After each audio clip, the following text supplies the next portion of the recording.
What is up, Cowboys Nation? Boy, Mike Tag here with Kelly K9. And it's a cold. It's too cold in here. It's too cold in Florida. I know it's damn cold where you are, but yeah. Welcome to the cave, Kelly. Good to see you here. Make sure you guys hit that like, subscribe, share. As I said, I'm in a new spot, so I got work to do this weekend. As I told you guys, we're gonna get this thing cleaned up. But how you feeling, my man? You're a little under the weather. Just a little bit under the weather, man, but I'm making it. I'm surviving. I'm not too down that I can't come into the Cowboys cave and catch up with the Cowboys cave family and see what's going on and how things are going amongst Cowboys Nation. Up with the Cowboys cave family and see what. I hear feedback. Yep. Should be going now. All right, we're good now. Yeah. So, and if Eugene, I think Eugene was going to pop in just to say, hey, check in with us, and I think he's having some audio or video trouble. So, Eugene, if you're at an earshot of us, I see you jumping in and out, but there's got to be something to allow your camera on, so or something. So we'll figure it out. But I'm thinking if these Cowboys, if we don't get our shit together, we might have to turn this into a college show with Texas Tech and Miami. We got some new life. We are back in the playoff hunt. I had a feeling we'd get back in there if we can get our shit together. The people said Miami. I don't know if you watched the college. Did you watch the selection show? I didn't. I saw the latest where they put Tech, and I saw they had Tech at the number 6 slot. So, well, here's the critique. They gave critique for Miami and Tech. Miami needs to start getting some style points. We need to start playing more dominant, very inconsistent on offense. I'm not going to sit there and deny that. I think we got to get our stuff together with our coaching staff and get our offense going. I think our defense is tight. The criticism they gave Texas Tech, and because I felt Texas Tech should be in the top 4. Yeah. And the reason they are not higher is they feel that when they're in the red zone, they settle for field goals, not touchdowns. I don't know if that's accurate. I don't know if you want to refute that or if that's pretty much. Yeah, they do have that problem, but I mean it's crazy because outside of their one loss, which was to a good Arizona State team on the road with our backup quarterback, lost that game by 3 points. I think it was 2 points, maybe something like that. It wasn't a lot. Lost that game by a field goal. Outside of that, they haven't had a game that's been closer than 22 points. I mean, they've blown everybody out. I mean, you think about that. They got 9 wins on the season, and every win has been by at least 22 points or greater, and that includes 3 opponents that have all been ranked. So you've got the Houston Cougars, the Utah Utes, and then the BYU with our latest, which is a 22-point beatdown at home. So I don't know, man. I don't really know what more Tech really needs to do. I think that they've beaten the top-ranked opponents that they've played. Like I said, again, they've had that Arizona State. Yeah, they got some red zone. There has been some red zone issues. I have seen that, but when there's certain teams that they have that I've seen that they had bumped above them. But I think when the college football playoff rankings came out and had them at 6, those teams were not above Tech, so that's fine. The top 25, they had moved Oregon in front of us. I didn't agree with that. I thought that Oregon was I don't think Oregon's better than Texas Tech. I don't think the resume is better than Texas Tech. But there's a lot of politics involved in all of this stuff. And at the end of the day, I knew that with Texas Tech, it was going to have to be a season where you got to win the Big 12. And I think Big 12 may get lucky and get 2 teams in there. But I think with Tech, they were either going to have to run the table or finish it out with one loss. And I think that they're able to do that now. I think they got UCF and we got West Virginia to finish the season and then the Big 12 championship. So yeah. Tech should in all likelihood win the Big 12 championship. I don't really see anybody within the Big 12 that really scares me, but it is what it is, and we'll see where we go. But I think we kind of locked ourselves a playoff spot up, and I'm excited to see where this goes because as long as we don't get in the top 4, and I'll be honest with you, Well, the top 4 spot sounds nice. I kind of would, me personally, selfishly, would like to see Lubbock, Texas host a college playoff game, because I mean, I know you saw the college football game day. Oh I mean, yeah.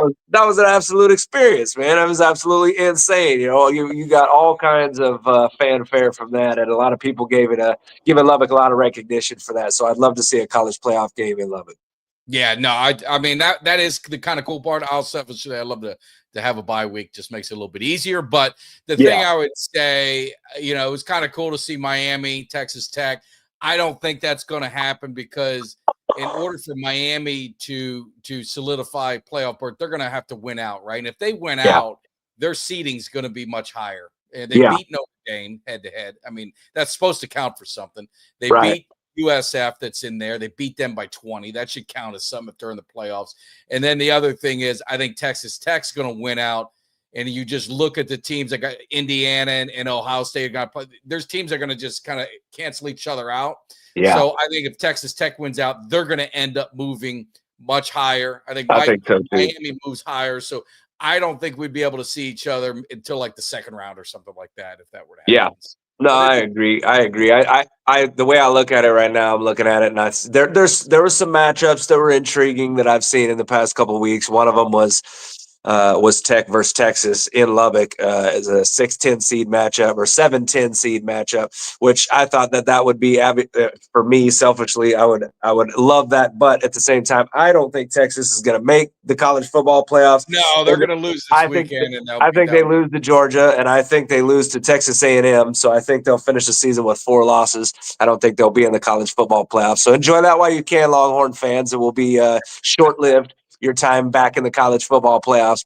Only team I know that could fall out of the top 25 and then be back up into the college football playoffs. I mean, how that ever happened, I don't understand. By beating nobody, really. I know it's been it's been SEC bias, and you know, and the Texas Longhorns, they get all that love, but you know, they're unfortunately, well, not unfortunately, but they're fortunately, I should say, they're not that good of a team. I think if Texas and Tech played, even if it was on a neutral field, I think Texas Tech would win that game by double digits. I don't think the Longhorns are that good. I really don't. I think they would struggle with that defense we got, and I'd love to see us pound the living shit out of them, but you know, I don't think that's going to happen. So probably won't. Hey, let's look at our Cowboys though. You know, we'll talk some Cowboys. So, you know, we really didn't get into it. And I watched the press conference with Shoddy. You know, I don't know. Sometimes these reporters, I don't know if you watch it, it's like, why do you have to ask some of these questions? But they do. Really, rightfully so. There really wasn't much talk on football. This has been kind of strange because this tragedy happened right before the bye week. So these players haven't been around.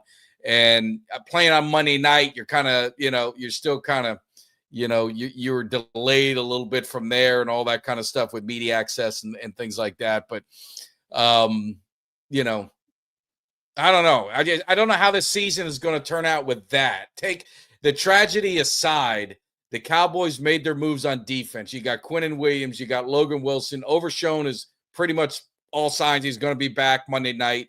Revel, they said there's a chance, but maybe it's probably more than likely the following week.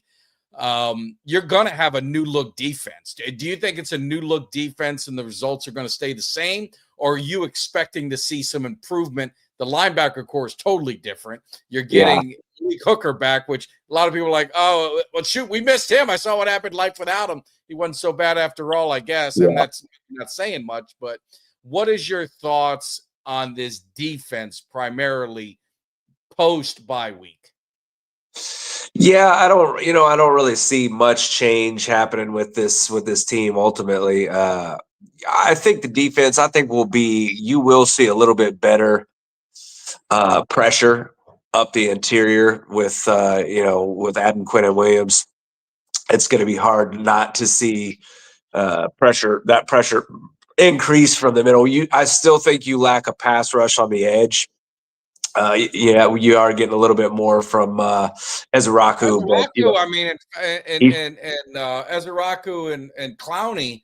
I mean, I was at that debacle Monday night. Yeah. But, I mean, Ezraku's looking like he's kind of gotten better. Yeah. No, they're his feet. Yeah, they're starting to come around. I just don't know if you're going to get I don't know if you'll get I don't know if you'll get exactly what it is that we're hoping to have this year. I think that what you'll see is with all these new faces and people coming in, I think you'll see a steady over the weeks. I think you'll see this team get better on defense progressively over the next couple of weeks. Towards the end of the season, you're going to start feeling a lot better about where this defense is going into 2026. Ultimately, I think that everything that all the moves that we've made and the additions that we will make in the offseason and towards the draft, I think are going to benefit this team towards 2026. I still see this team struggling to stop. I still see this team struggling to stop teams in the secondary. I don't think the secondary is quite there yet. I think that's a much bigger concern than a lot of us really, thought in the offseason. Yeah. I think Revel may help that some, but you're talking about a rookie coming in. Carson came back. He played a little bit. I saw David talk about it. I mean, he played some in the Arizona game. Didn't really get targeted much. They were picking on the other guy. I can't remember his damn name, but they were picking on him pretty good. But yeah, the secondary it's a problem. Looking at it's why I said the Monday night game, and I hate to use must win, but it was so critical for the Cowboys just to feel good, to beat the Cardinals, go 4-1, going into the bye week. Looking at their schedule, I broke down every game in the NFC. You can do this predictor and you kind of go through just like, you pick the wins and the losses. And I mean, at best, I see if everything goes well for this team, I could see them winning 9 games. Realistically, probably 7 or 8 is probably where I think they'll end up being. And the problem is 9 wins is not going to get them in the playoffs because of that tie. That tie is going to come back to haunt them. And it stinks because if you really look at I looked at the schedules of, Chicago's ahead of them. Go look at Chicago's schedule. I don't think they'll be lucky to win 2 games. Go look at, the Panthers have some tough games. San Francisco's, the opportunity was there for them to kind of really close the gap if they could make a run. Yeah. And the weird team is Green Bay. If you look at their schedule, Green Bay's not playing very well. And Green Bay's the one team that they might only win 9 games, but they have the advantage. They have the tiebreaker through conference play. So I guess what I'm saying is I broke everything down, optimistic, realistic. And unless the Cowboys do a 2018, when they were 3-5, they went on a run and they lost 1 game the last half of the year. And that got them in the playoffs, winning the division at 10-6, ended up beating Seattle, losing to the Rams in on the divisional round. I don't think we have that kind of team right now with the defense. I think the offense, could be there, but I just don't think with the defense, we've got a good enough team to make a run where they'd only lose 1 or 2 games. Yeah. I mean, I honestly, right now, when I look at this thing, I think this team ends up, it's 6 wins, 7 wins max. I could see us beating the Raiders, the Giants, and the Commanders. I don't see us beating. I know Minnesota's been kind of up and down. They still got some dangerous guys in that passing offense. I think they could do some big damage against Cowboys, make a lot of big plays wide open down the field. So I think Detroit, Minnesota, Philly, and Kansas City are all losses. I don't see us winning not one of those games against any one of those teams. Maybe they squeak one out against theirs, so which I say if they do that could get us maybe to 7 if they were to beat one of those teams. But I don't see them beating multiple of those teams. I don't think they're beating Detroit. Honestly, I don't think they're beating Kansas City or Philly. So maybe Minnesota, so that could maybe get us to that 7-win mark. But yeah, I think this team finishes at 6 or 7 wins. I think right now the focus for this team should be on evaluating players, who it is that you want to keep on this roster, who it is that you want to get rid of, move on from. Start looking at how you can extend George Pickens and keep him on this offense for next year, whether that's franchise tag him or work out a deal one way or another. I think that you should do that. So, I think that there's going to be a lot of evaluations going on. And I don't think just evaluations amongst the players. I think the coaching staff too. Obviously, I think Schottenheimer has earned a chance to get a second year with this, and keep on moving. If this defense does not improve drastically over the last, 8 weeks of the season, I think Eberflus, I don't see you keeping him. I know Jerry's talked about continuity and made this whole thing about, I think Eberflus is a good coach, but, defensive continuity is a thing. We've had 3 DCs in the last 3 years.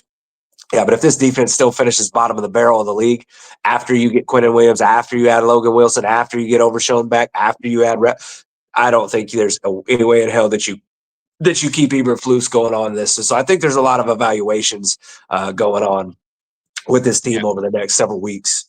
No, I mean, I think you're going to have some of that. I don't think they're going to have that mindset until they're eliminated. And I think the Thanksgiving is going to be kind of like where you're at. If, Philadelphia hadn't looked that great. So I mean, I'm not as scared as Philadelphia as you are. I mean, they look like they keep winning, which, hey, you got to win.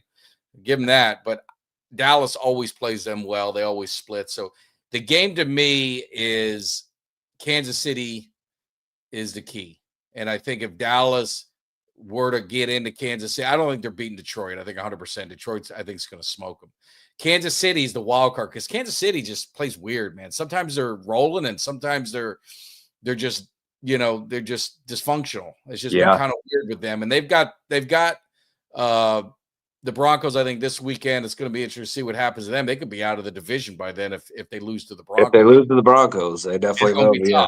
So they're going to be fighting. So then you're going to get a fighting team. So it's going to be interesting. I think for the Cowboys to have any shot, they've got to win 2 of the 3 games against Detroit, Kansas City, and Philly. I think that's the only play they have, because then they get into another bye, right? So it's almost like they get that extra bye week, that mini bye, if you want to call it that.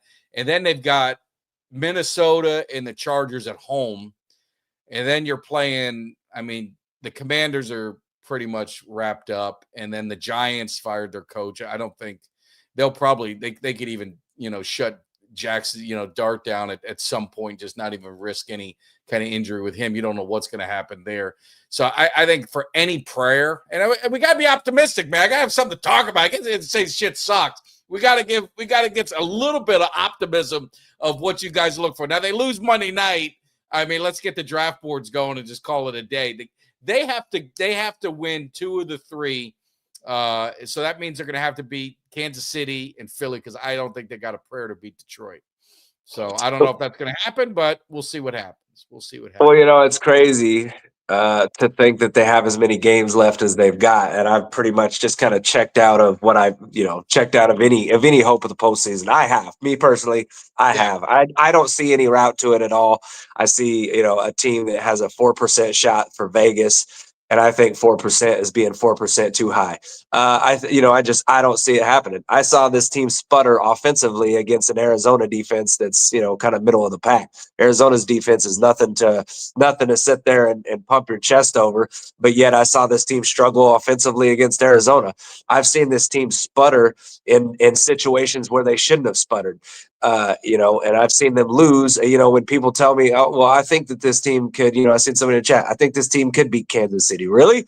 I mean, they didn't beat Carolina. I understand Carolina's a decent team, but that's a team that if you're a playoff contender team, you should beat Carolina. This team didn't beat Arizona with a Jacoby Brissett at quarterback. This team didn't beat in Arizona. And I understand that we've gotten some players, but the thing is, you can get these players. It still takes a little bit of time to develop some of the continuity. You know what I mean? To get these guys back. Overshown, even if Overshown comes back in this Raiders game, you think we're getting 100% of Overshown? I bet you he's going to be on a snap count. It would be unfair to put that kind of. That's why I say it's unfair to put that kind of. When you look at the quarterbacks this year that have had career games against the Dallas Cowboys, it doesn't really give me a whole lot of hope, because the thing is, the biggest issue I have with this Cowboys team is that they have failed to really create any type of pass rush over the last several weeks. Now, I know the pass rush is getting a little bit better, but we've allowed quarterbacks to have way too much time. We've allowed teams to be able to run the ball on us, and Quentin Williams will definitely help that. But I look at this team, and teams that show you who they are, you got to start believing it. And I'm through halfway of the season, this Cowboys team has kind of shown me who they are, and I just don't trust them.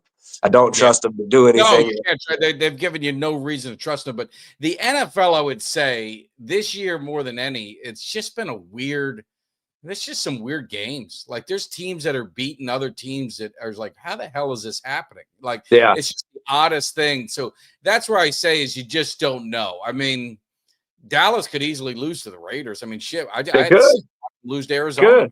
I watched them lose to Carolina. So there's no gimme. There's no gimme in any part of the schedule. Say, oh, they'll take care of that team, and it's a one game at a time. The one thing I'm curious, and it is what it. I don't want to say it is what it is because it's tragedy, but you wonder what the kneeling, everything that happened there. Do you think the team is gonna just kind of that's the rallying cry, or do you think they're going to fall apart? I mean, if people don't understand, and I saw a couple things in the comments, I'm not really going to get into any of that as far as who you feel bad for more or less. I mean, it's a tragedy for someone. You just got to think about it, and it's hard for me to talk about it, Kelly, because it's hard for me to comprehend how you could do that to yourself, but I got to believe you got to be in such a bad place to do that. You know what I mean? Like I can never even take my mind to even get there. So I don't know how bad of a place you got to be to get to where you're at. And for those teammates, do they feel, any kind of guilt? And I don't mean guilt in that way, but man, maybe I should have asked him, or maybe he gave me that look and maybe I didn't ask him how he was doing, or, because Dak is a big, obviously, with all his foundations with his brother committing suicide. It's a serious thing. And this kid's 24 years old. I mean, my son's 21. I got a nephew that's 25. I mean, this kind of thing hits home. And I just don't know how the Cowboys are going to respond. I mean, they said they really haven't practiced and they're just kind of like getting in. So I don't know how he said they're going to be prepared for Monday. I just don't know how it's going to turn out. Yeah, I mean, that's really hard to say. You would hope that it could be a rallying cry for this team, but at the same time, I don't really know if this. I don't know the mental makeup of this team. You know what I mean? It's the mental makeup of this team is they've kind of been all over the map. You know what I mean? It doesn't really look like there's a whole lot of passion on that defense in terms of players that really have a lot of pride in what they're doing. I think Jadeveon Clowney is one of them. He talked about it. He's like, hey, I can only do what I can do. And I'm out there trying to do all I can. Yeah. But I think that, I don't know how much pride is really on this defense at this moment. Maybe bringing guys in like a Quentin Williams, like a Logan Wilson, maybe that will do something. We'll see. The thing I would say with those two, they're more like hard-nosed kind of, you know what I mean? They're tough guys. They are. And they're coming from teams that let's face it, have had some pretty bad defenses and not been very great.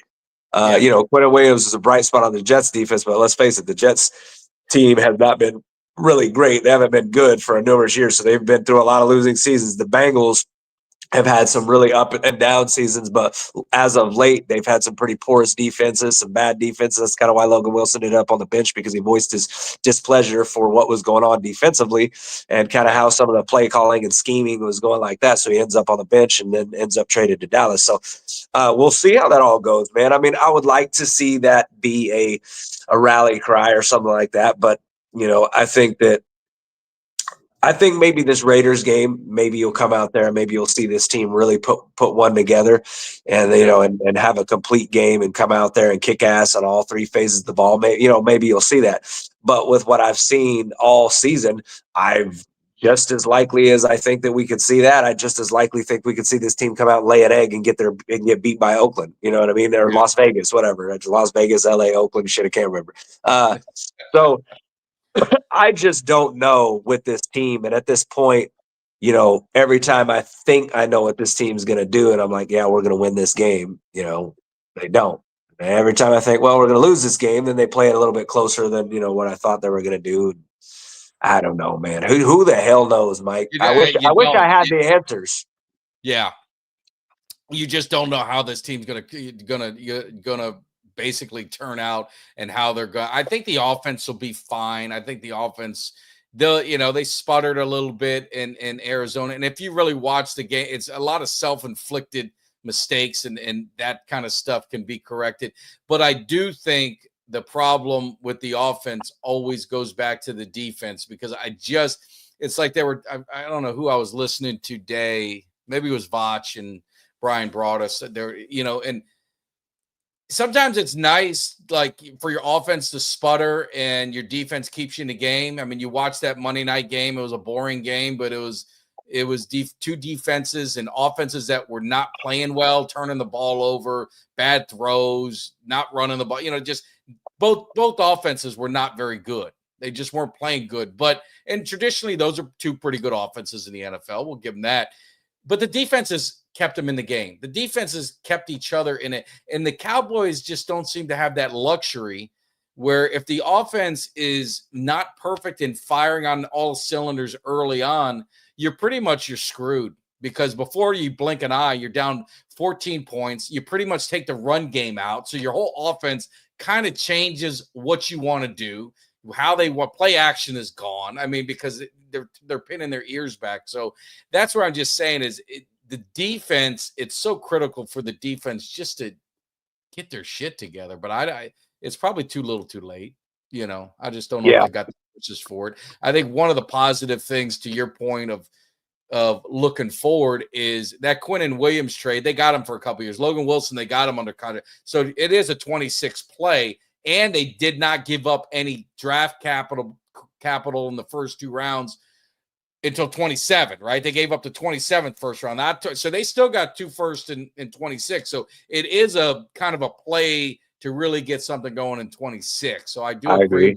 Trades are made more for the future than today. I agree. And I think that if this,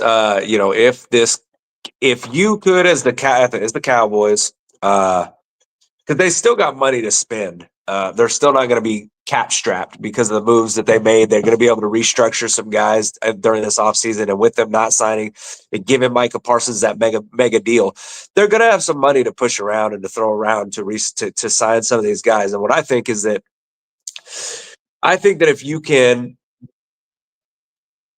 basically draft for the defense. Yeah. And I think re-sign a couple of the guys on this offense. I think that if you can get an extension for Pickens, even if it's just a franchise and for 26, he's the only guy that you got to do. Everyone else is locked up. Javonte Williams is, I think you get a running back. But I'm just saying, I would love to see him back with the Cowboys next year. Yeah. He's a young running back. He's good. And the thing is, too, I don't really think that he would be super expensive at this point, just because of the fact that the running back position's been devalued. And yes, he's having a good season, but this has been his best season that he's had. He's been injury prone the past seasons, and you can't just ignore what's happened in the past. So I think you can get Javonte Williams on a fairly good deal, even if it's a short deal, even if it's just another one-year deal for 2026. So I'm just saying, if you could get a couple of those guys. So I'm saying, if you get a Pickens, Javonte Williams, and then maybe if you could figure something out on that right tackle, get rid of Steele because he needs to go. Get yourself an anchor in there on the right tackle position. And then I think ultimately you'd probably be pretty good to go on offense. And then you just address these positions worth the defense via the draft. Maybe make some. Maybe you can make a free agent signing and get another guy or two. It doesn't have to be huge playmakers. And I think that you legitimately can have a shot to be back in contention immediately in 2026.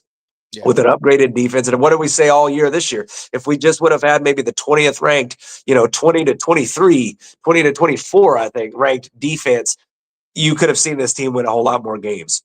Yeah. Defense has been the biggest problem. If you could just make a couple of tweaks on that offense to kind of bring some guys back next year and then make some moves on this defense, I think this team lines up very well for 26. Gives me a lot of optimism anyway, I would say. Yeah, no, I agree. I mean, I think the offense is ready to roll. I mean, the offense is fine. I think Steele is going to free up $18 million, I think, when you let him go. I think this is his last year in Dallas. I think that they'll draft a guy, or, see what Nate Thomas does. Or if they get a free agent, the thing I don't want to see them doing is, you got to get those one-year guys. I understand you need the fillers, But go out and if you're going to get a right tackle, go get a right tackle and sign him to a 3-year deal, 4-year deals. Get someone that's got some years in, because you've got that window. You don't want to just kind of plug a few guys in. Running back, if you can get Javonte Williams on a friendly deal, sure, but I'm not overpaying for a running back. It's kind of been proven. I mean, look at J.K. Dobbins. I mean, everywhere he goes, he just produces everywhere he goes. And I think you can kind of get that. So I think that's kind of the play for 26. Go defense heavy in the draft. I don't think they should draft one offensive guy. I really don't. I think they just got to go defense. Do what they got to do to fill up some of the areas. But if you look at this team and kind of look at the linebackers, what was a weakness? Logan Wilson, overshown. Shamir James is going to because he's a rookie, continuing to show promise and getting better. Going into 26, you're like, everyone's healthy, man. That's a pretty damn good linebacker core. Then you look at your defensive line. You got Ezeraku, you got Williams, you got Osa signed up. Now you draft an edge rusher, right? You get a guy there. Now you got Ezeraku and you got an edge rusher that you draft in the first round. You got 2 young guys with 4 years left on their contract, 3 or 4 years, whatever it's going to be. So you got something to work with. So I'm hoping the Cowboys are thinking along that line as they build this defense. And not, I don't want to see another guard. I don't want them drafting another guard, the first round. Yeah, well, we'll see. That's been their go-to in the first round, but there will be some good defensive players coming out of this draft, especially in the first round. You're gonna have some good pass rushers coming out. And you're gonna have some, there's gonna be some talent. There's gonna be a guy that's gonna be a great safety coming out, Downs out of Ohio State. You can address multiple positions, I would say, along this defense in that first round if you choose to do so. So I like this draft and the way that it's lining up in terms of defensive players for the Cowboys and kind of how that will look for them. And I mean, if you got a guy that you really, really want, you can always package up, some picks and move up in the draft a little bit. You've got the picks to do that when it comes to this 2026 draft. So it's kind of crazy to think about the fact that we're already kind of thinking about draft right now with games left to go. But it is what it is. You got to just it is what it is. And really think about this, Kelly. Look at the Packers. And let me throw some games. This is what they have left. Obviously, they got the Giants. Forget that one. Vikings. They get them at home. They got the Lions on the road. They got the Packers have the Bears at home, but then they got the Broncos on the road. They play the Bears on the road. They play the Ravens at home, but the Ravens are a much different team than they were before. And then they got the Vikings on the road. Their schedule. The Packers, that draft pick, everyone made fun of that pick, and they said, it's going to be the last pick in the draft. The Packers might have trouble making the playoffs. I'm telling you, their schedule and the way that offense is looking, Jordan Love is not playing well.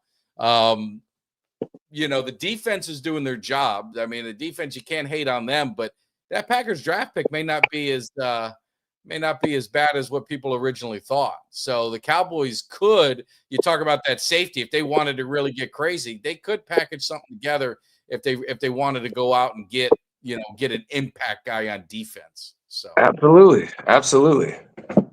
So we'll see what happens. But looking at the Raiders and it's it's not a sexy matchup. The thing I laugh about this, it's 2 historic franchises. So there's something weird. I don't know if you ever get this, Kelly, but obviously I say Cowboys Nation all the time, and it really irritates Raiders fans. They feel that they're the only nation. Do you get that in any of your videos? Yes, all the time. Am I missing something here? Because every team, Steeler Nation, this nation, that nation, and boy, the Raiders, they really, I don't know if they coined that phrase or what, but they get pissed. And Cowboys Nation is going to take over that stadium. I promise you that, just what I've seen so far. So what's your thoughts on Raiders and just that matchup as, in general? It's not a sexy one this season, but Cowboys it's got a little trouble to it. It's not. It's a Monday Night Football game, you know what I mean? And we'll have to go another weekend without football before we get a matchup and get to watch the Cowboys. But it's not a sexy matchup. It's two, let's face it, two bad teams. Let's just call it what it is. Two bad teams right now playing. Yeah. And it's because if you look at that matchup from the outside, you got the Raiders at what, 2-6, 2-7. You got Cowboys sitting at 3-5-1. So you got two teams under 500. And on Monday Night Football, it's not a premier matchup. But it is a matchup that I'm sure there'll be plenty of people watching because it's the Raiders and the Cowboys. So I think it's I will say that on the Raiders, I don't think they got a whole lot of talent on that team, which is crazy because it seems like they suck every year, and it seems like every year they get a top 10 pick. So I don't know how you can't be good at this point by now. They just must suck at drafting. But I do like watching Max Crosby. I think he's a great player. I know he got tied to the Cowboys for a while when it comes to some of these trade rumors. I do like watching him. I think he's a phenomenal pass rusher, and I feel like he gives, no matter how good or how bad they are, he's giving 110% every game. And I'm excited to see some of the guys that we got. I'm excited to see a Quinnen Williams. I'm excited to see what these new additions got. I'm excited to see, I don't know if it's been announced if Overshown's going to be officially. It looks like he's going to be there. He's trending back towards. Is a little iffy, but all signs point to Overshown's going to be playing. So, I mean, I'm looking forward to seeing kind of how this defense will look with a couple of playmakers out there, because that's basically what you're doing. I mean, if you got a Logan Wilson, you got a Quinnen Williams, and you got a Overshown, you add those guys to the mix. Those are in my opinion. Not opinion. I think Quinnen Williams has already shown that he's been that way. I think Logan Wilson has too. I think that's 3 impact players you're adding to your defense. So out of 11 players, you're talking about that's 75% of your defense, or 25%, of your defense that are going to be really great players for this defense. So I think that could absolutely be something fun to watch for, and see what Eberflus could do with these guys. Yeah, and I think Eberflus. I think Miami's gonna, or not Miami. I'm thinking of my Hurricanes. I think Dallas is gonna. I don't think Eberflus is gonna go anywhere. I think he's gonna be back next year.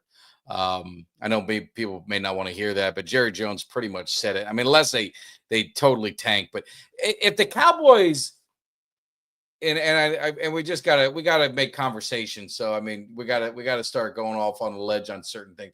If the Cowboys smoke the Raiders, does it change any of your mind on the season?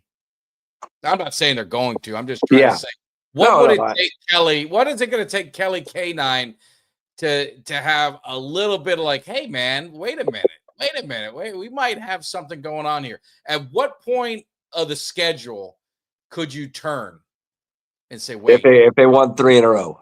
3 in a row. So if they handle Oakland, they handle Philly, and they handle Kansas City, you're going to be like, all right, we might have something here. We get 3 in a row. We get 3 in a row. I think that I would we could piece together a win streak of 3 games this year or this season right now. These next 3, if we won these next 3, then yes, I think I could see myself starting to get some semblance of hope. I still think it'd be an extreme long shot, but it would give me some positivity into what I'm seeing as far as that this team has. Hey, look, not only did they beat the Raiders, but then they went back to back and they beat 2 of the 2 playoff teams, and then one in the AFC, one in the NFC. So I think that's what I would do it. No, I agree. I think it's got to be 3 in a row. I think they've got to be able to. The problem with this team right now, they haven't beaten anybody good. I mean, just you got to call it for what it is. Who have they beaten? They beat the Giants, not very good. Who else did they beat? I don't even know. It's been like that kind of year. Who are their 3 wins against? Giants, the Jets, terrible, and the Commanders, terrible. And the Commanders, terrible. 3 terrible teams. They tied the Packers. I don't think the Packers are as good as they are. We did drop 40 on them. I mean, Philly could only get 10 points or whatever. We dropped 40 on them. But I think it's going to take Dallas beating some legit teams in a row. And the 2 in a row would be Philly and then Kansas City. If they win, and they're both at home, if they win both of those games and the Cowboys would climb back to 6-5, then you're like, well, wait a minute. They might have something working. So I agree. I think most of the people in the chat are kind of looking at it. Ultra thinks when the Cowboys beat Philly, the hype will start back up if they take care of Philly. And that's a weird schedule the Cowboys have because they play on Monday. They got that extra game from the bye, but they play on Monday, but then they have a short week Sunday and then a shorter week Thursday. Very odd scheduling that they did the Cowboys, but They did. so they want Dallas on as much as possible in prime time because they drive the ratings. As bad as they are, isn't it crazy? As bad as they are, the nation still, all they can do is talk about the Cowboys. Are you okay, Kelly? I'm worried about you. I'm doing all right. You're Just, struggling. I got a nose over here that's leaking like crazy, so I'm like, all right, I gotta get. It looks like, are you getting handed tissues as we're I talking? get handed some tissue. Right. Yeah, You got an assistant there. I got an assistant. I got an assistant Cowboys cave member. So what just you can only talk so much about the Cowboys in the Raiders game. Really not a whole lot to talk about. So in the chat, what are you guys thinking of the NFC and really the pecking order of where you're at, even within our division? I mean, you see the Giants get rid of Dayball. You're hearing rumors of our man McCarthy. I think he'd be a great fit there. What do you think about McCarthy going to New York? McCarthy in New York, that would be interesting. I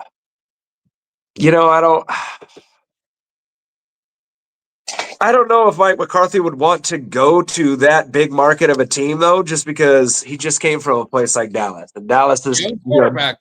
Got a young quarterback. I mean, you do. You got a guy in Jackson Dart. You got a good young guy, and then you got Scattaboo will be back. You got a good young wide receiver, Malik Neighbors.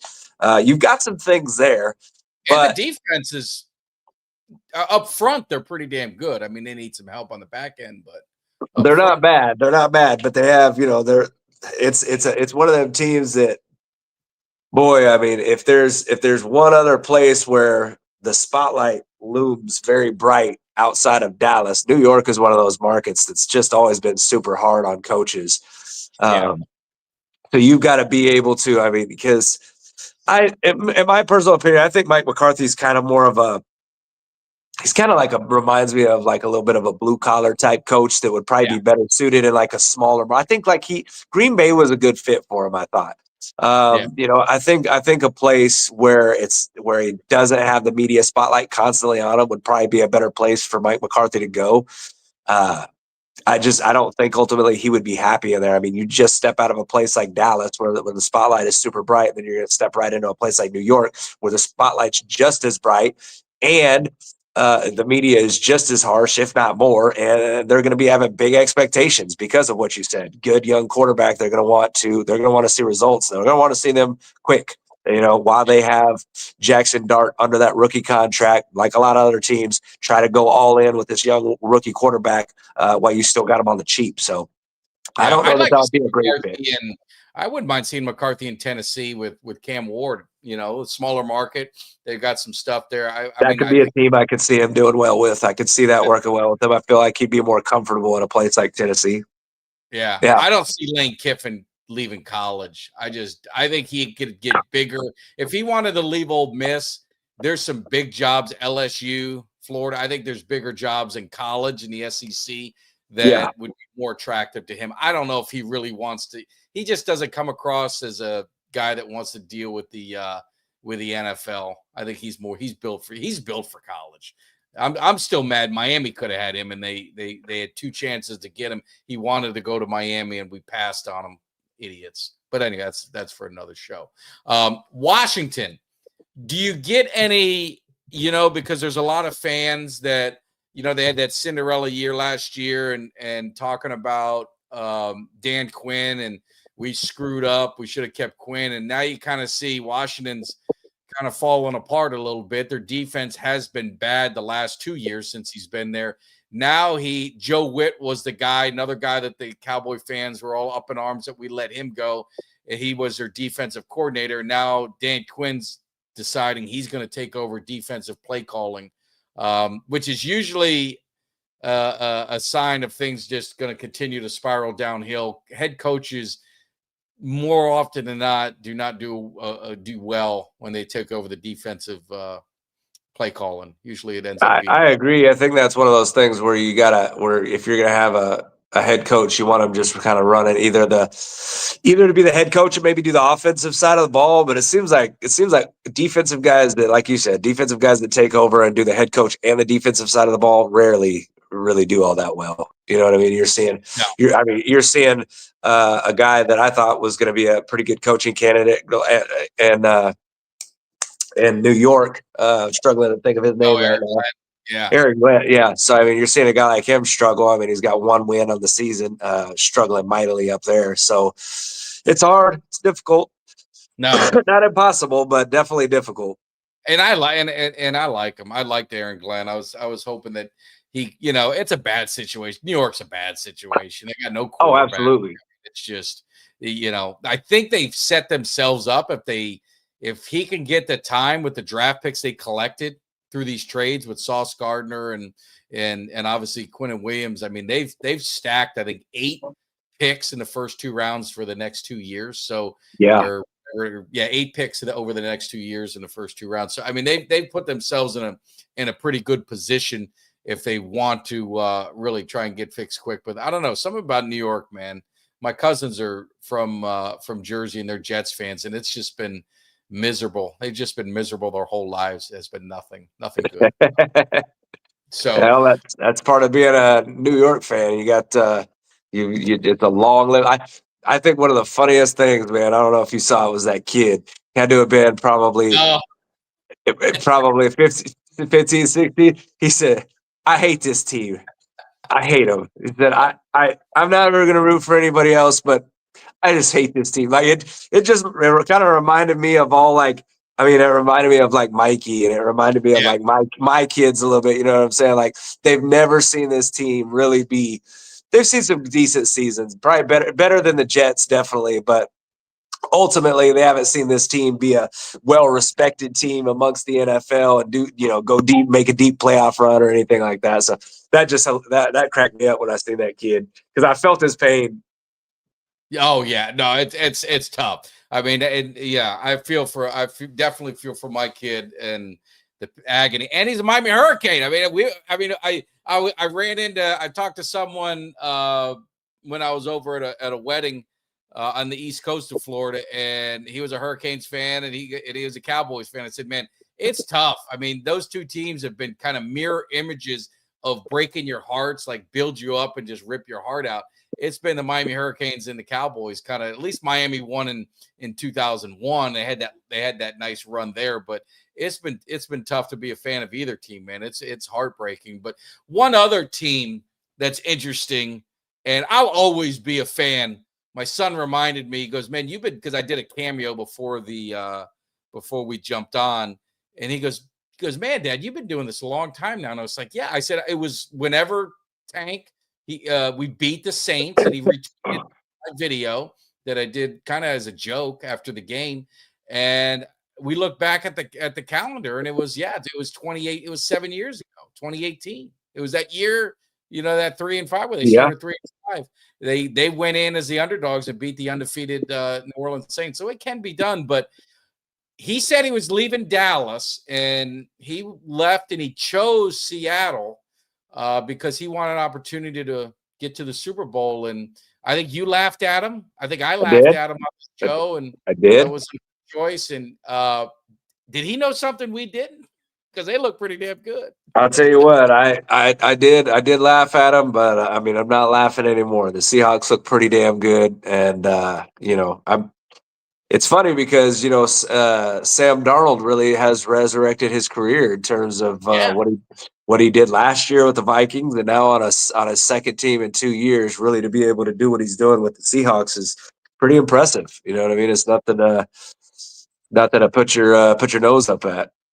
No, I mean, and the thing is that's why we talk about with these quarterbacks. It's not these teams give up so quickly because of the contract and because of all this, but most of these quarterbacks get in shitty situations. I mean, Do you think Cleveland would love to have Baker Mayfield? Do you think the Panthers had Baker? The Panthers had Sam Darnold, Baker Mayfield, and I think who was it? Geno. They had three guys who were like doing good, playing well now. I forgot whoever the third was, but I think these teams just give up on quarterbacks so soon. Speaking of quarterbacks, any thoughts on Cleveland? Do you think Shador's ever going to get a chance with Cleveland? Or because it's amazing, he's still the most talked about rookie quarterback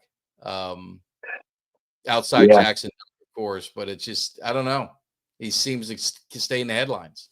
$1 million question right there. I mean, I don't know. I don't know how Cleveland feels about him, to be honest with you.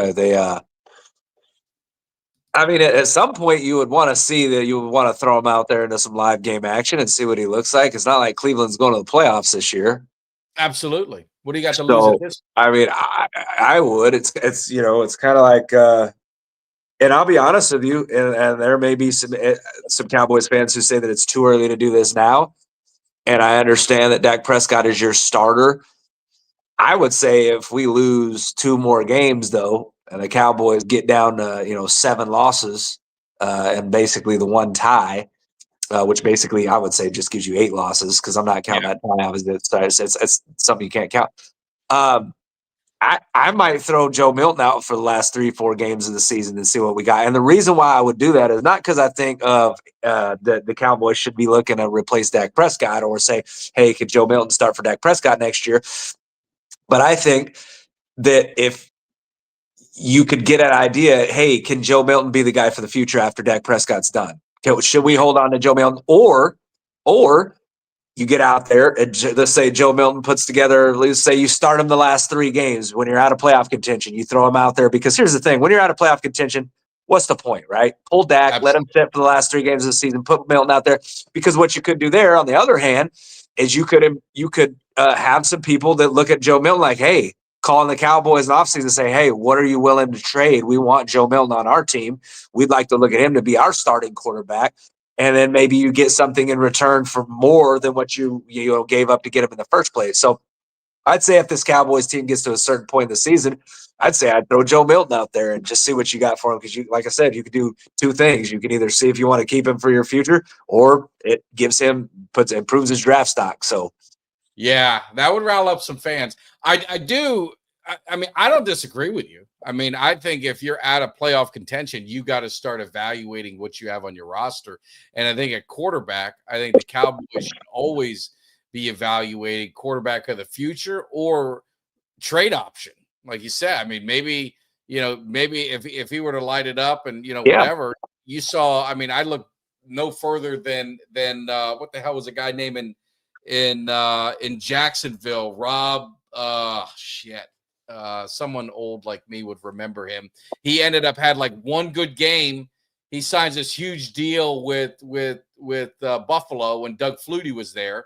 And then you look at Matt Flynn. I was just about to say Matt Flynn, Green Bay.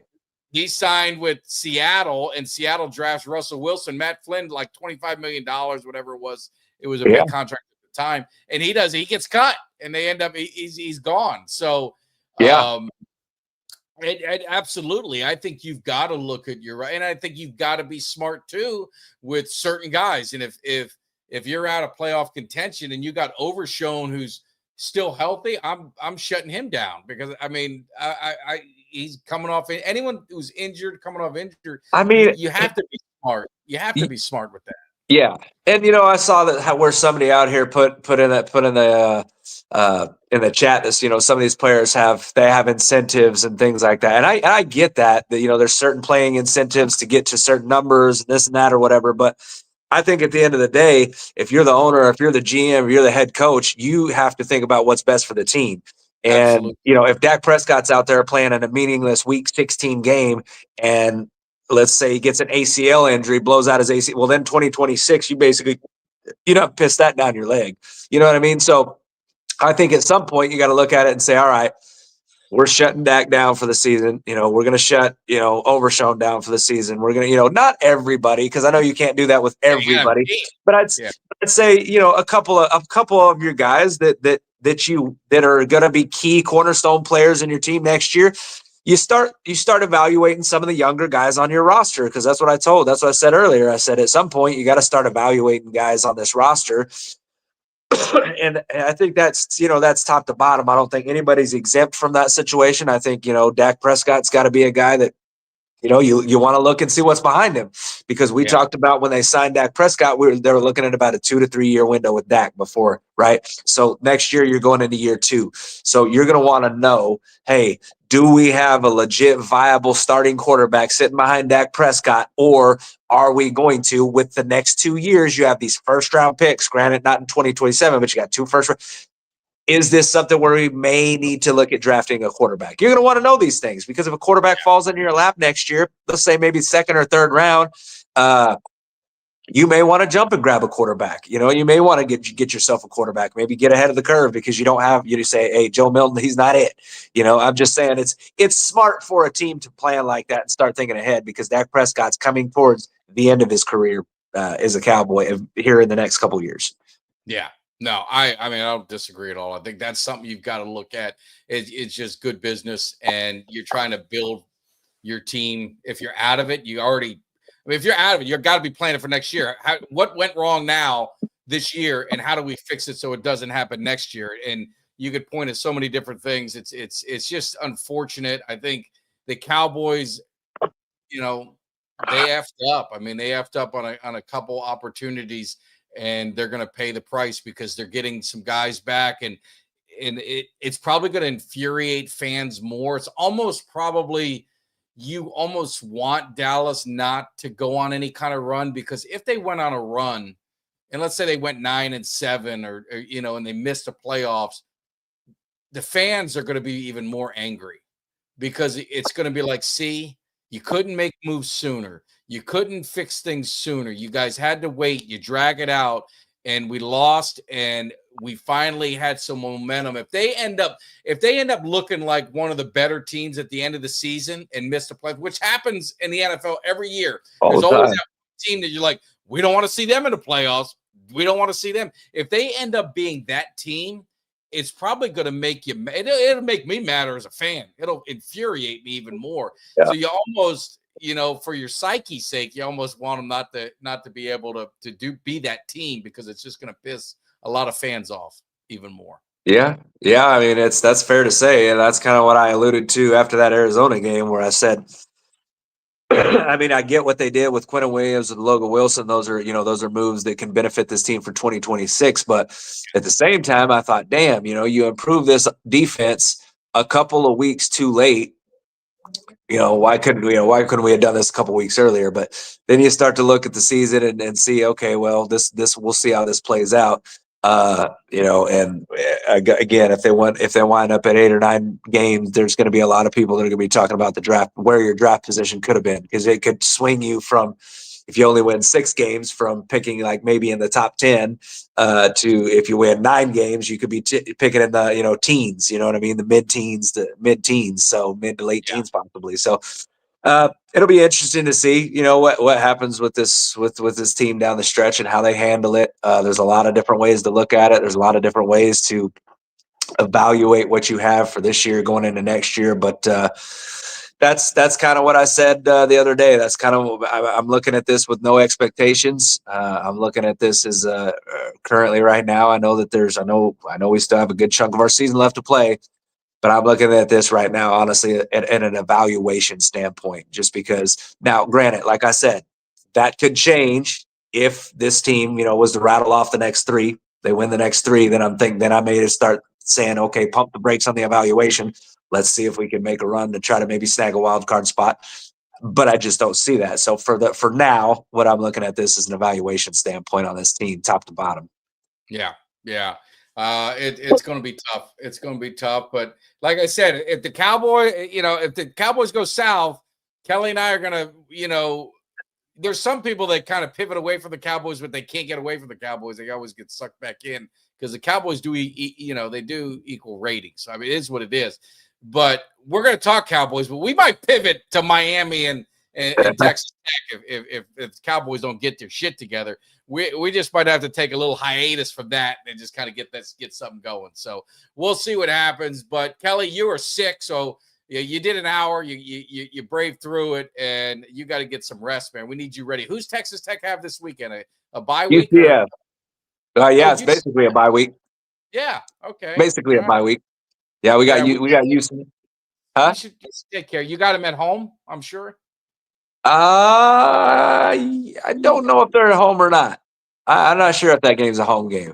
I'd have to look that up. I don't think it is. I think it's a road game. Is it really? Oh man, you should have come down to Florida then. We could have rode out there if it was a road game. Yeah, I think it is. I have to look that up, but I think it is. But their last two games is they got UCF and then they got West Virginia, which I mean neither one of those teams are going to be anything where we should be worried about losing any one of those games. They should all both be blowouts. But how does the Big 12 work? Is it like ours is one conference? Is yours split or is it? It's not. It's just one big. It's like the top two. So like the top two teams will play for the Big 12 championship. So you probably going to play BYU again? Is that what the thought would be? Or is that's what it currently would stand at right now. Yeah, is that we play BYU as it is at Texas Tech. So it is a home game for Texas Tech. They finish up on the road at West Virginia, but so yeah, they would play right now. They would play BYU as it stands right now. Okay. But BYU has so Texas Tech is favored, have heavy favorites in both of their. And yeah, David, I'm not trying to. I'm working on it. I'm getting them there. BYU's schedule is significantly harder down the stretch than Texas Tech. So it's not a guarantee that BYU actually wins out. So I think it's between BYU, Cincinnati, and Utah are the three teams that'll vie for that other spot in Arlington. Tech would, in order to blow a spot at the Big 12 championship, basically Tech would have to lose the next two games, and that's not going to happen. So I don't see that happening. So no, good. But yeah, we got NC State, which we should beat, but they beat Louisville. I mean, like I said, it's just football in general. You better be prepared to play. Otherwise, you could end up, looking at. But Miami needs style points. I mean, they got NC State. The big game for them is going to be Pitt at Pitt, the end of the season. Pitt's ranked in the top 15, top 16, whatever it is. That's going to be the game Miami needs to win. And, it's like my brother and I were talking today. He said, man, I'm worried about the game. Well, if they have any thoughts of being in the playoffs, they got to beat these teams. You don't deserve to be in. If you lose these games, you don't deserve to be in. So Miami still has 2 games left. So we'll see what happens, but we'll be looking forward to it. Good luck on Saturday. We'll see how the Cowboys do on Monday. It'll be interesting, but more importantly, you got to get healthy, man. Get that body right. Get the voice. I'm working on it. I already popped a couple of NyQuil. I'm well on my way to. Take a shot. So, all right, Cowboys Nation, we'll get out of your hair, man. We appreciate it. Thank you for hanging with us for the hour. We'll be back live on Monday. Greg and I might do Sunday. We'll see what happens. My wife is leaving me home alone. So when she leaves me home alone, I got to paint. I got to be on here because I got nothing else to do. So I'll see you guys. Callie, feel better. See you, man. Take care. Give me somebody that's hungry. Give me somebody that's hungry. I need somebody.